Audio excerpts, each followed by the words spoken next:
Hello, and welcome back to the Holistic Inner Balance podcast. I am Hadley of Happy Healthy with Hadley, and I'm here with, Dr. Nicole. and we are interviewing today an amazing human being. She's just the sweetest soul. She's sunshine. And her name is Michele Lamoureux. She's an author, speaker, certified life coach, and holistic health coach. She's also the host of the popular global podcast, The Good Life with Michele Lamoureux. She interviews best-selling authors and experts and offers solocasts to inspire women to live happier, healthier, and more meaningful lives. As the author of Design a Life You Love, Michele teaches women the power of self-love as the gateway to all they desire. Her mission is to get women off the sidelines of their life to play the starring role. She spent 15 years in corporate America before becoming an entrepreneur, and you're going to get to hear about her story today. She's just such a wonderful person, and she's obviously, from me reading her bio, like you can tell that she's so aligned with what we do here. So it was such a pleasure to interview her. Just such an easy flowing conversational podcast. You're gonna feel like, again, like you're hanging out with us, drinking some tea on the couch. So really good. Yeah. Yeah.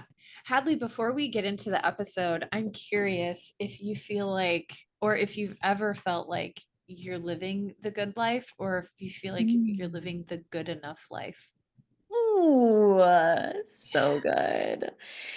You or the know, so good life. the so good life. Yeah. Have you seen Homestar Runner and they're like teams cheerleader team squad and they're like so good. No, but now I need to go look it up. Don't do it. Oh my gosh. It's ridiculous. Yeah, I feel like there are moments where I feel like absolutely I'm living the good life. And then there are moments where I feel like it's only good enough. And so why Yeah. not why not make it more expansive? So Yeah. we're going to talk about how to do that today. Yeah. We're gonna make it What gooder. about you? Yeah, I'm in The, the goodering process. the So goodering process. the goodering process because I went to medical school partly to prove to people that I could. And we talked about what I would have done if 10-year-old Nicole had gotten to choose. And that looks a little different, but I'm moving in that direction. And we talked about what little Hadley would have done and how that may look a little different in the direction that you're going in. And so, as y'all are listening to this conversation, ask yourself the question: am I goodering? Am I living the good life or good enough life? And is there something that you could change, even something small, to make your life even more amazing? Because your souls want to be surprised. So, let's dive in. Let's go. We've got Michele Lamoureux, and oh my gosh, I'm so excited. I've been really looking forward to this interview because you are just a breath of fresh air. You're like sunshine. And I'm so excited for our listeners to hear about how they can design the kind of life that they want to have, especially for women, where we often are conditioned to just kind of go through the motions, to be a good girl, to go through and do what society expects of us, and you're all about kind of disrupting that, and in an easeful way. So let's dive in with, if you want to just tell our audience a little bit about where you came from in all of this. And because I know you've been doing this for a long time in some capacity, for a really long time. And so do you want to just give us a little bit of a journey through your story? Sure, I'd love to do that. And thank you for the nice intro. When I met each of you separately on my podcast, that was how I received both of you, the lightness and the energy. I was like, oh my God, they have such open, beautiful hearts. And it's so refreshing to sit across from somebody who can just like, I don't know, just shows up with such beautiful energy. So that's very sweet of you to have said that because that's how I received both of you. I felt like it was like old friends, like coming on the show and made the conversation so rich and beautiful. But like a lot of people, I started in corporate America and I rose quickly and became director of marketing for a law firm when I was 27 and did it for about 8 years. And at some point, my soul was like, you're kind of off path. And I started to pay attention to that. And my boss and mentor passed away unexpectedly. And I stayed with the firm for another year after that out of loyalty and out of love. I loved my work. The truth is, that's the interesting part. I loved my work. I could have so continued on that path. And yet there was an inner pull that's saying, time to course correct. So I had a friend who was a life coach. I'm like, what's that? This was like 20 years ago. So it was still kind of new. And so I got certified as an empowerment coach in New York City and started coaching. And then I took a break. Like a lot of women, I became a mom at 38. I'd miscarried before having her.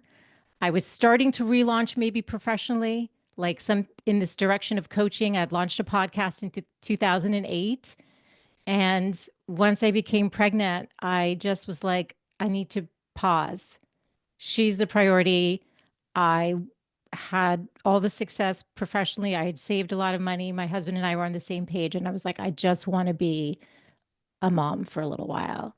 And I did that. And my daughter arrived preemie, she's healthy, but preemie. So it was sort of like a unexpected way, which life does with how I was entering the world of motherhood. And yeah, I spent those first 3 years reflecting back to her the love that she was, because I wanted to be that mirror for her because of my own wounding. I wanted to have her experience life through me. And when I sent her off to school, I really was getting that call to like get back into things and went to nutrition school and wrote my first book and, eventually launched the podcast. And here we are. Ah, There's something you said, and I'm curious if we can just peek into it a little bit more. And Yeah. this was early on. You had this kind of intuition or this impression or this knowing that you needed to course correct. Tell me more about that. I've felt like I needed to do heart-centered work. That was like the vibe I was feeling. I was like, I love working. It was with attorneys. You get a host of personalities, and I was great at navigating them all. And I loved the work, but I didn't feel like I was making an impact. And I'm very much an empath and somebody who cares about people. And I knew there were other skill sets. And so all I knew was heart-centered work. And so when my friend was telling me about the life coaching and I went through the training, I felt so at home in the training. I was like, oh, yeah, this was really vibing with me, which is how I kind of knew I was getting on path. Mm. I love the fact that you said that you loved your job. I Yeah. did. And so for the listeners out there who are like, well, I love this thing that I'm doing, but it maybe just still doesn't feel quite right. Can you speak to them Y- directly and For just tell sure. them about that? Yeah. Yeah. And it's interesting because we were talking about, this idea of like the good enough life and the life that Yeah. you came to live. And not to get too spiritual, but, and this is not a phrase I originated, but I do believe we are souls having a human experience. And Yeah. when I first heard that phrase, it resonated so deeply. And I think that we all have these gifts inside that we're here to bring, that we were given. And part of our journey in life is to remember those and to reconnect with them and to then share them. And so I think that you can be good at a job and enjoy it, but you have to sometimes dissect what was it. I loved that every day was kind of different. I reported there were like 90 attorneys, 90 partners. There were 300 attorneys. I kind of reported to all of them. So I loved connecting with the people. I loved the problem solving. So I loved the travel. I loved managing a team. I loved, the big picture thinking that I had to do. And so all of that kind of translated into the coaching. And so I think if you're getting that inner nudge, I feel like sometimes it just starts like as a little inner whisper. If you're feeling that and hearing that, that's your soul reminding you, like, hey, yeah, you've had the success. This is great. When you look back at your life, you're going to see these threads that connect and you're going to use some of that stuff later, but it's time to take the next step. And so the way you know that maybe you're off path, and I have to say also, if you get a new boss or new management, like when my boss and the founder passed, the place became toxic. I related to like when you're in a relationship and everything's going great and you're so happy, and then suddenly it's not, and the person's so familiar, and you're like, no, we love each other. We should be so happy. That's what it felt like walking into the firm. Like, wait, this was like a love affair and now it's not. And that was also another sign. Like I started getting what we call the Sunday night blues, where I just wasn't looking forward to Mondays anymore. So Mhm. it was time to do that, look inside and use that curiosity to figure out, do I need to be with a different boss and manager in a different firm, or is it time to go a different way? Well, and that's the thing too. I feel like a lot of times people, women, humans, we we think, okay, now I know more of what I want at this in this next phase of my life or whatever. And so before was bad. That I wasn't on purpose at that point. I wasn't doing what I was supposed to be doing. And now I'm going to do what I'm supposed to be doing. Hmm. But what if that was what you were supposed to be doing at that Totally. time? Yes. And now you just get to change your mind. You just get to do something different. Totally. And Hadley, you talked about this on my podcast where you had your degree and were pursuing things, and your mom introduced you to Ayurveda at the Chopra Center, and you're like a Yes. light bulb went off, and it's sort of kind of just, it's like a pivot. It's like, okay, we're going to go in a different direction. And sometimes the direction you go in isn't, it's the stepping stone to the next thing. Like I did get certified as a holistic health coach, and by the time the program ended, I was like, oh, I'm definitely not going to be coaching. This is not for me. I loved the program, loved everything I learned, but it became the stepping stone where they said, hey, if you want to self-publish a book, we're offering another course, which I signed up for. And I actually won a contest that they ran. They had 100 submissions, and they said, we're going to pick 10 books that are going to get their tuition money back and Marie Forleo's B School. And so that was like sort of like some external confirmation, like, okay, maybe the writing, and it was Design a Life You Love. And this book became the beginning of the work that I'm doing now. It was like the stepping stone. But had I not gone to the nutrition course, I wouldn't have taken that course and I might not be here, or may have taken a different turn. Well, and can we talk about that a little bit too? Because I feel like a lot of times, because we're raised in a society where we have to get the grades, we then have to get the job. There are things that we are quote unquote supposed to do.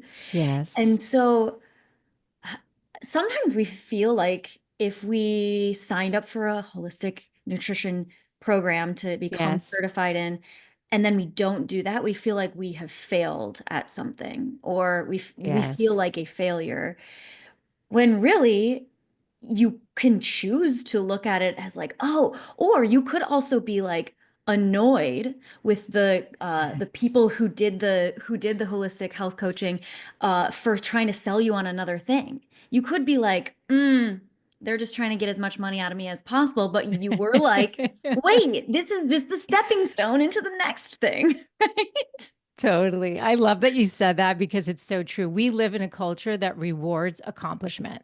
We get satisfaction. I love my to-do list. I love checking things off my to-do list. I love feeling like I'm doing something every day, even if it's like, okay, I did 5 loads of laundry, recorded 2 podcasts, whatever it is. It's like that sense of satisfaction. But the reality is we have this one incarnation, this one opportunity. We do have these gifts. And if we are looking at our lives through like checklists and metrics and the next ring on the ladder, then we may lose ourselves in the process. And then my whole, like, what drives me every day is I don't want a woman waking up, or a guy. I know the men listen to the show too. I don't want someone waking up at the end of their life thinking, looking back and go, oh my gosh, like this is the end. I lived for everyone else. I achieved those goals that were important to my parents or to society. I got all the accolades, but I actually didn't do the thing that my soul told me I was here to do. Like, that's what keeps me up at night. That's what drives me. And that's kind of why we're talking today, I guess, too, because yes, all of that stuff is great. Yes, you do make the investment, but life is not meant to be a straight line. It is, in fact, a journey, and you have to be willing to go. And I think the more you listen to your intuition, though, the less likely you go too far off path. There's a lot of unknown in that. There's a lot of curiosity that you're asking people to consider. And I feel like curiosity and anxiety and curiosity and fear, they're almost opposite ends of the spectrum. Yeah, And like you were saying, we're wired for certainty. We're wired for results, checking that box, getting that to-do list done, getting the good grades, getting the raise, getting the job promotion, having your kid get into honor society, whatever it is. And you're calling for people to be curious and to be curious about themselves, which I think is an even bigger step. Is, I think, at least cultural conditioning, my cultural conditioning is it's okay to be curious about others and service, but it's not okay. In fact, it's selfish to be curious about me, my journey, totally. my needs. So talk about that. Yeah. You both actually, with what you said, touched upon why we do get stuck, whether it's going for those ambitious goals and trying to please everyone else, or one of the reasons people get stuck is because of cultural expectations. So for you, it's what you mentioned, but for someone else, like I'm first generation American, I watched my parents sacrifice to create this better life. And so you feel this sense, and they didn't have this for me. I did, the sense of like obligation to succeed. Both my brothers got their MBAs from MIT, right? I rose up quickly in corporate. Like we were driven and trying to, produce and do it. But I think what gets people stuck is the cultural piece. It's fear, fear of failure, fear of success. You mentioned people love certainty. I had a neuroscientist on that, you taught me this too, that, our brains love certainty. We want to know that things are going to work out. And if you're afraid of even success, you can lose what's familiar. Your relationships may change. People may feel like envious. I don't know. They don't want to see you succeed. All these dynamics can shift in your life. And another piece of it too is just the traumas that we experience that make us feel like my core wound that I had to do the work on was I'm not lovable as I am, and unpacking that. And so it was through curiosity that unlocked the awareness of that wound so that when I find that I'm in situations that make me afraid, I can say, yeah, we've been here before and we can still move forward. I can love on that part of myself that had that wounding and say, yeah, it makes sense that you'd be scared. And we are here for a reason. So we are going to explore. We are going to use our curiosity to move forward. It's interesting to me, and I so resonate with this. I think you and I are on a similar frequency in this, is when we come from out of childhood wounding, especially if maybe our emotional needs weren't met, or we didn't feel seen, or we didn't have that I thou connection, that, soul to soul connection, is that unmet need can then keep expressing itself in the different iterations of life. And so it can show up in our careers and it can cause this level of dissatisfaction. And I work with a lot of clients who struggle to stay with a job or to stick something out because it's like that feeling, that emptiness, what that soul sickness is chasing them. Yeah. And so what I really honor in your experience is that you were curious and used that intuition and an impression to not only meet a need for yourself that wasn't met when you were little, and then to alchemize that into something that has a greater purpose. Yeah. And I feel like that's just like the most beautiful choreographed musical piece of life. And so for those who may be coming out of their own woundings, and they may be kind of in a job or in a situation where they have that kind of sense of uncertainty or unknowing, and they want to alchemize that into something fulfilling for them Mm. and where they can give back to others, how do we begin? What does that look like? You were in Yeah. a career, you were making money, your I parents were know. probably proud, you had to give up a lot. How does someone start? Yeah, I think you have to honor where you're at. So for me, financial security was important. And so I left. I had a number in my mind of how much I had to have saved before I felt comfortable leaving. So I did create a safety net for myself. So you have to know what's going to give you a little bit of security to start pursuing it. And you don't have to quit your job like I did. I did because I knew I had that financial security, but had I not had that, I probably would have kept going and done things while I was working and filled my cup while I was still employed and making money. So you have to look at your circumstances. Everybody's just going to be different. I think we also have to remember that curiosity is like an innate quality that we all have. It's not unique to one person and not to another. If you just look, I love toddlers. I love the energy of children because they just approach life with like, they're just going to discern, like, do I like this? Do I don't like this? And so we start paying attention. When I'm with this group of friends, I find that I'm like preparing what I'm going to say before I see them. Why do I do that?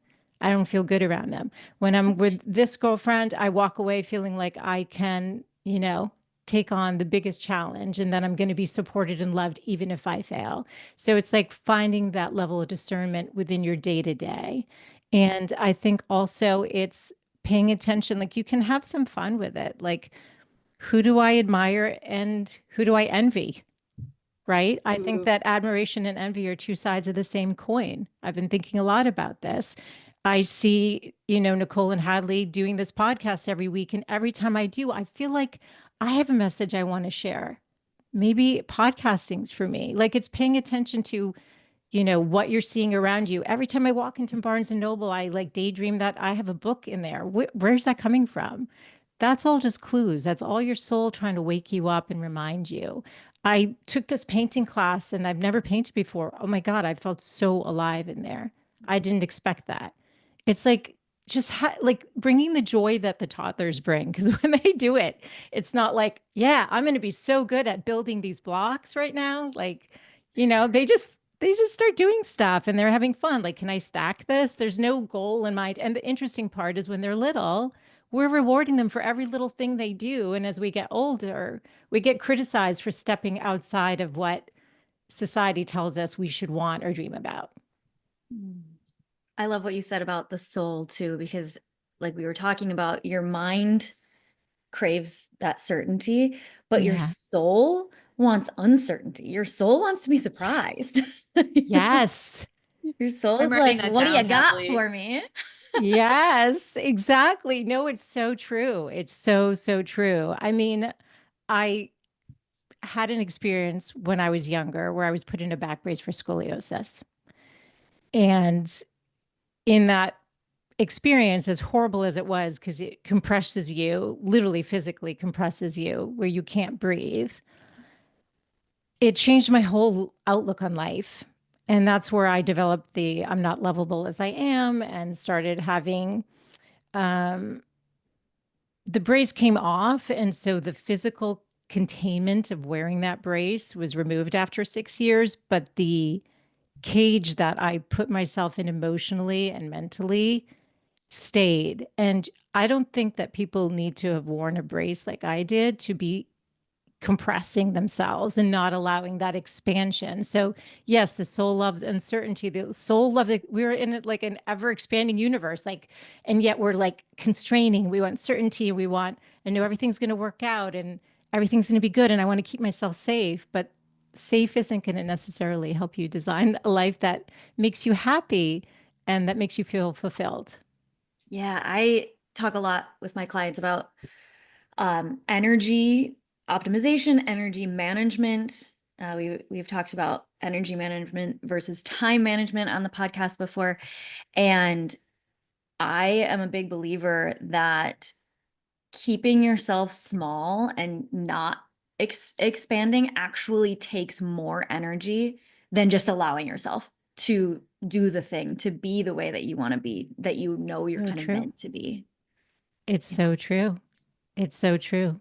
And part of the curiosity too, I think, is to, yeah, allow that sense of like I said, yeah, like the play with it and not make it so serious. You know what I mean? Like, so take a class. It doesn't mean you have to become a world-class painter. I used to do musical theater. I would never sing on stage if you paid me, but there was information in that joy of being on stage. It was a way of communicating. I do that through podcasting now, right? So there's like clues, and there's clues from our childhood, which is really fun to explore because, that's when we were more innocent and free with less of those external voices.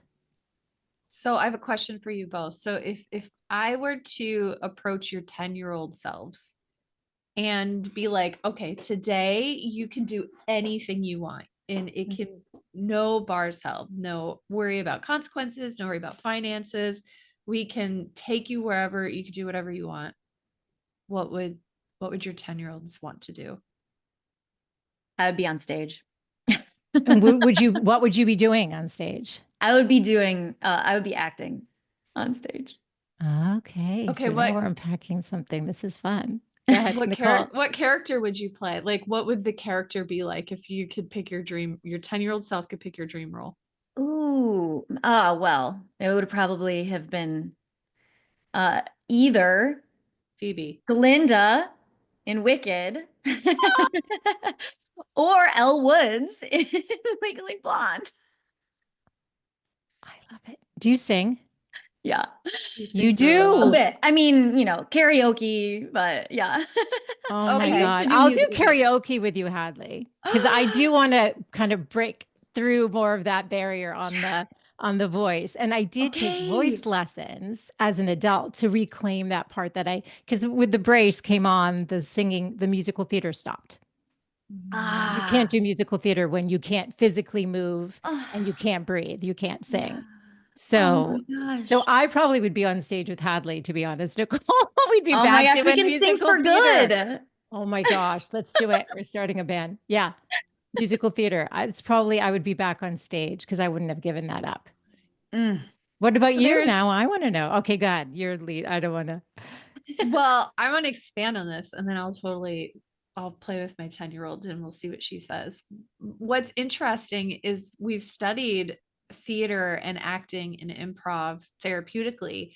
And what's Mhm. really neat about that is that we have an opportunity to experience what it would be like to be a different person with it with different body language, with different Mm, affect, with different experiences. And so what's interesting to me is that you both are kind of craving, like, I want to be free. I want to be on the stage. I want to be seen.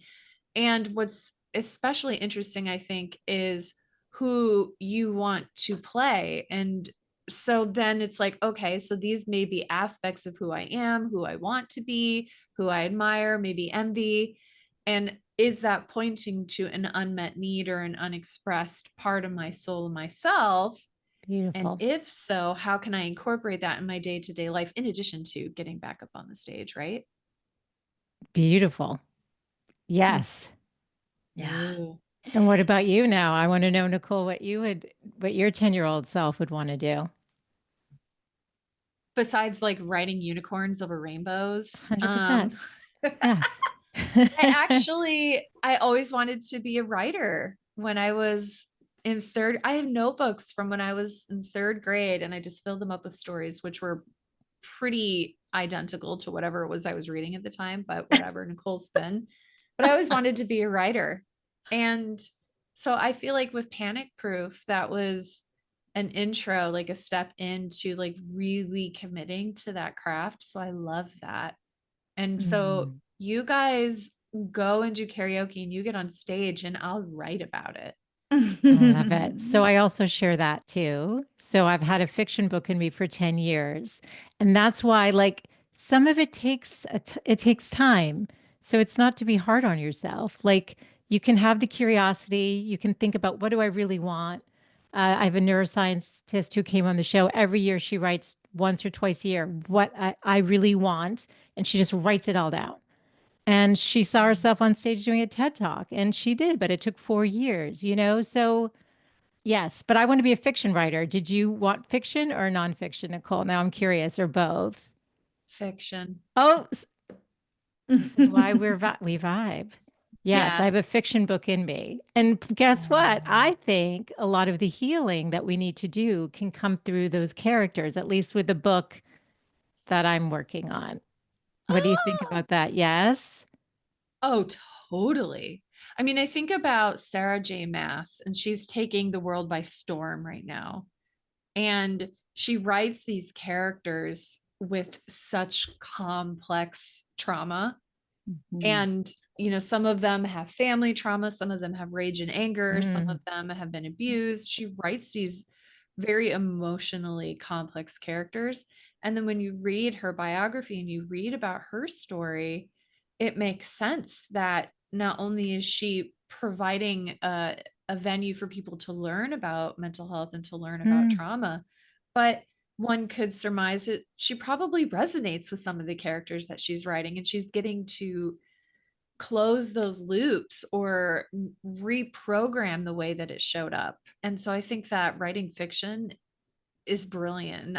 So we need to like We all need three to of us talk. we need to Yes, offline talk more about this, like creative endeavors, curiosity about how we want to be creative. And I totally. love And oh, go ahead, please. I love what you said about the play, the playfulness, the not I often talk about not taking ourselves too seriously Mhm. because I can take myself too seriously. And so that's why I laugh as much as I do because I'm like constantly reminding myself that like we don't have to be as serious as we think we do. Totally. Do you want to speak to that a little bit? Totally. But I'm going to just take one step back because I was thinking about what you just said, Nicole, too, and the question you had asked before about where you start. One place to start is core values. So this Mhm. year I did the exercise and I didn't look at a list. I just felt like what came up for me. So like family, I prioritize. So fine, that's not like on the needs to get on the calendar. Number one thing was creativity. And Mhm. that's the book. And I haven't been doing the book. And so that's what I'm like, okay, I got to align my calendar Yeah. with the creativity. But when you ask yourself that question, it unlocks like, oh, wait, I didn't realize I valued adventure. Like I want to be traveling. You know, this isn't all necessarily about your life's purpose. It's about adding more of yourself back in your life so you feel more fulfilled. Okay, but let's go back to your question, Hadley. Will you ask me again? Yes. Will you just tell us a little bit about how to bring in more Oh, of the that play. play, that playfulness? Yeah. Um, Let me think about this one. I have a now 16-year-old, and I just like think about the energy of a toddler. So if you can be around kids, like they are the best teachers for like approaching things with just our natural state of being, our innate natural state of being. But I think, you know, maybe find that friend that likes to laugh and like can be silly with you and go do something just fun together. Like you talked about improv, Nicole. I've been wanting to take an improv class and I Yeah. mentioned it to a friend and she said, I've been wanting to take an improv class. So we've talked about doing it together. So I think if you're not like feeling confident doing it yourself, bring in a friend who will do it with you. And we always laugh. So I know no matter what happens, like it's going to bring the play. But also, that's okay. Maybe your personality is such that like you hold things a little tight and honoring that. And that's okay too. Like bring in the play, but also know that maybe there's a reason that there's a part of you that takes things a little more to heart and is really serious about the way you approach your work or the way you know, there's a care that you bring because of that. So it's like, it's not like getting rid of that other part of you. you want it sounds like you want to bring in more play. And so you Mhm. choose to, but it's also okay if you're a little more serious about your work, because maybe that also aligns with your heart, and that's good. Well, I love that. I think choosing what's actually fun for you is also really big here because there was a time a couple years ago where I was like, I'm just gonna like have like do more fun stuff, like have play more, whatever. Yes. But I was doing stuff that I thought should be fun for me, Oh.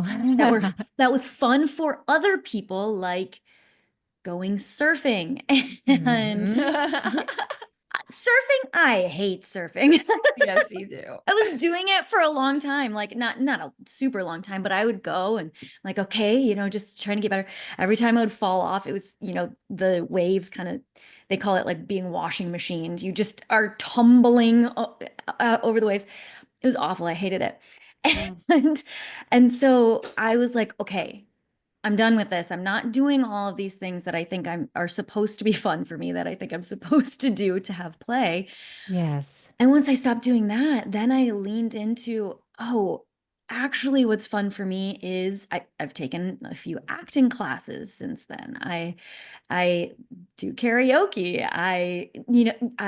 My husband started playing guitar. We sing at night together. Like I'll sing with him while he plays. And um dance classes, things that those are actually fun for me. So if you're listening to this and you're like, taking an acting class or an improv class sounds like my absolute worst nightmare, and I would never want to do that, don't do that as part of this exercise. Like maybe you want to do that down the road where you're trying to get out of your comfort zone or something, but for play, like do something that you actually like. Yes. And that's why, like, if you do watch kids, they do what's fun for them. And if they don't like it, they Yeah. move on to the next thing. They don't like hold it so precious. Yeah. So ask yourself, I love that. Ask yourself what's fun for you. Yeah. That's brilliant. That's so good. And I feel like what you said, Hadley, earlier was just awesome. Is like your soul wants to be surprised. Mm. And so experimenting and being curious. And I know you want to know the answers. Trust me, I want to know all the answers. But what my main take home from today is going to be is I'm going to go home. I'm going to make a list of all sorts of things that seem kind of fun to me. But I'm going to ask my younger parts for their input too, because adult Nicole may feel differently than 10-year-old or 6-year-old or 14-year-old. Totally.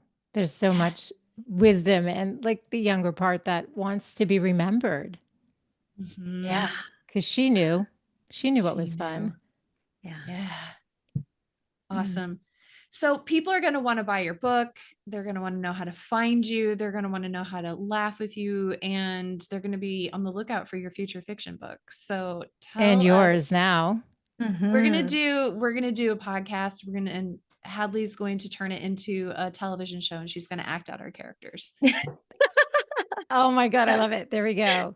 Um, they can So come over to thegoodlifecoach.com, which is where the podcast, the book, and I have like a episode I did, Remember Your Purpose, for those who want to like, it's just a series of questions and it takes you through. I can link that if you want it. And it yes, has the questions and they don't even need to put an email to like get it. There's a handout in the show notes on the page that they can access.